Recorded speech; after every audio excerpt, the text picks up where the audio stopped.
નમસ્કાર મિત્રો, આજના સેશનમાં કેટલાક અગત્યના પ્રશ્નોની ચર્ચા જોઈશું.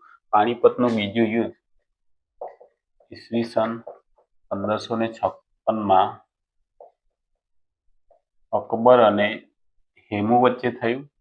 અકબરે આમેરના રાજા ભારમલની કઈ પુત્રી સાથે લગ્ન કર્યા? હરખાબાઈ સાથે. અકબરના પુત્રનું નામ હતું જહાંગીર સલીમ. અકબરે ગુજરાત પર ક્યારે આક્રમણ કર્યું? ઈસવીસન 1572માં. ભૂચર મોરીની લડાઈ દ્રોણ ખાતે, જેમાં મિર્ઝા અજીઝ કોકાનો વિજય થયો. દીને ઇલાહી ધર્મની સ્થાપના અકબરે